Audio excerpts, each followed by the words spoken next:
Bismillahirrahmanirrahim. Honorable members of the Provincial Cabinet, Honorable members of the Provincial Assembly, Honorable Jamal Raisani Sahab, Member National Assembly, distinguished guests, ladies and gentlemen, Assalamu alaikum. आज का दिन मेरे लिए बहुत खुशी का दिन है कि सबसे जो पहला सब्जेक्ट जब मैंने एज चीफ मिनिस्टर वोट किया था और जिसको मैं बड़ा चैलेंज समझ रहा था वो यूथ की इंटीग्रेशन थी। और यूथ जिस तरीके से पिछले 5-10 साल में मैं एज अ लेमैन पीछे बैठ के देखता रहा और जो मेरे करीबी दोस्त यहाँ बैठे हैं उनको अच्छी तरह पता है कि हम हर डिस्कशन में यही कहते थे कि ये यूथ रियासत के साथ डिसइंटीग्रेट हो रही है। No one is thinking about them. लेकिन जब इंटरिम गवर्नमेंट आया तो वन फाइन मॉर्निंग डॉन में मैंने पढ़ा नवाबजादा जमाल रईसानी साहब की एक स्टेटमेंट थी रिगार्डिंग यूथ पॉलिसी। तो फिर उसने मुझे बड़ा अट्रैक्ट किया और जब मैं जिस दिन ओथ लिया उस may be within a week और सो तो मैंने इस पर एक मीटिंग बुलाई। तो उस मीटिंग में पता चला कि नवाबजादा जमाल रईसानी साहब जो he is like a nephew to us, his father was a great friend, was a great patriot. Allah Taala उनको करोड़ करोड़ जन्नत नसीब करे और उनको और उनके साथ जो उनके साथी शहीद हुए उनको जन्नत नसीब करे। और हमारा ईमान है कि वो मुर्दा नहीं है, ज़िंदा है, उनको अल्लाह ताला रिज़्क़ देता है। वो यकीनन इस महफ़िल की गूंज जो है वो सुन रहे होंगे और आज वो अपने बेटे को और अपने भाई को इस तरह फलते फूलते देख के उनकी रूह को यकीनन सुकून मिल रहा होगा। मैं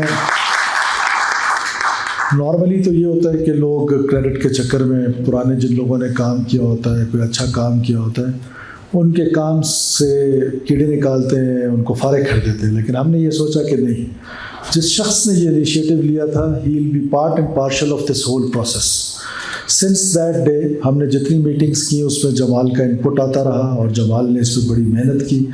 साथ साथ हमारी मैडम जो मिनिस्टर हैं उन्होंने और फिर इनसे पहले सेक्रेटरी साहब जो इनसे पहले सेक्रेटरी थे उन्होंने और बहुत सारे लोगों ने इसमें कंट्रीब्यूट किया, स्पेशली चीफ सेक्रेटरी बलूचिस्तान ने। तो यूथ पॉलिसी बनाने का मकसद क्या था कि यूथ का सारे पाकिस्तान में जो है वो हम सब कहते हैं कि यूथ इज़ द फ्यूचर और फिर यूथ के साथ इंटरेक्ट करना है। यूथ को जो डिसइंटीग्रेटेड यूथ है because of the bad governances, because of the propaganda, because of other tools, उनको वापस इंटीग्रेट करने के लिए हमें एक यूथ पॉलिसी की ज़रूरत थी, एक PSTP प्लान की ज़रूरत थी। और उस प्लान को इम्प्लीमेंट करने के लिए उस्मान साहब सबसे पहले बलूचिस्तान हाउस इस्लामाबाद में मेरे पास तशरीफ़ लाए। जब उन्होंने मुझे ब्रीफिंग दी तो उसके बाद से लेट्स बी ऑनेस्ट बहुत डिले हुआ। ये जो ब्यूरोक्रेटिक हर्डल्स हैं, ये जो रेड टेपिंग है, ये यूथ पॉलिसी भी उसका शिकार रही। और आई वॉज नॉट एक्सपेक्टिंग कि इतना टाइम लगाएगी कि जब हमने कैबिनेट ने ऑनरेबल मेंबर्स कैबिनेट के कुछ यहाँ पे बैठे हुए हैं, सब ने इसको बड़ा अप्रिशिएट किया। लेकिन डिस्पाइट दैट उसके बावजूद ये बड़ा लेट हुआ। So these are the systems, जो ये सिस्टम्स जो हैं वो हमें आज बलूचिस्तान का जो हशर किया हुआ है वो ये रेड टेपिंग है कि एक इतनी अच्छी पॉलिसी जिसको आज से 6 महीने पहले इम्प्लीमेंट होना था वो आज जाके इम्प्लीमेंट होने जा रहा है। और आज जब इम्प्लीमेंट होने जाएगा तो पता नहीं आगे कितने इसके लिए हर्डल्स जो है वो रेडी होंगे। आई एश्योर यू कि ये जो 13 डिपार्टमेंट्स आपने बताए हैं, so you have just 2 weeks, direct my staff कि within 2 weeks these all departments will nominate their focal persons और वो मेरे सामने ला के रखेंगे आप ये जो 13 डिपार्टमेंट्स हैं ऑल ऑफ देम। और फिर इनके नीचे जो है जैसे colleges, higher and technical educations, फिर उसके नीचे आज ही हमने फैसला किया है कि जितने भी टेक्निकल एजुकेशन है वो पहले आधा तीतर आधा बटेर, कोई किस डिपार्टमेंट के पास, कोई किस डिपार्टमेंट के पास। आज एक हिस्टोरिकल माइल स्टोन हमने एक और अचीव किया है कि हमने इन तमाम जो टेक्निकल एजुकेशन वो है वो एक भी टेफ्टा के नीचे कर दिए हैं, जो कि बाकी प्रोविंसेस ने आज से 15 साल पहले कर लिए थे, किसी ने 10 साल पहले कर लिए थे और हम वहीं के वहीं। सो इसी तरह स्कूल एजुकेशन, बाकी जितने भी नीचे मास्टर्स हैं, इसने ग्रॉस रूट लेवल तक जाना है और यूथ को हमने ग्रॉस रूट लेवल पे इंगेज करना है। उसकी जो डिसइंटीग्रेशन है उसको स्टेट के साथ इंटीग्रेट करना है। तो इस पॉलिसी के साथ बड़ी होप्स है और आई एश्योर यू कि मैं इस पॉलिसी को ख़ुद सुपरवाइज़ करूँगा और इसकी मंथली इंशाल्लाह ताला मीटिंग्स करेंगे, इसको और रिलीजियसली फॉलो करेंगे सो दैट जो सिर्फ पॉलिसी बनाना तो आसान है, इससे पहले वाटर पॉलिसी बन गई, वो पॉलिसी बन गई, वो पॉलिसी बन गई, लेकिन पॉलिसी की इम्प्लीमेंटेशन जो है वो हमेशा से डिफ़िकल्ट रही है और उसमें रेड टेपिंग और ये सारी चीज़ें रही।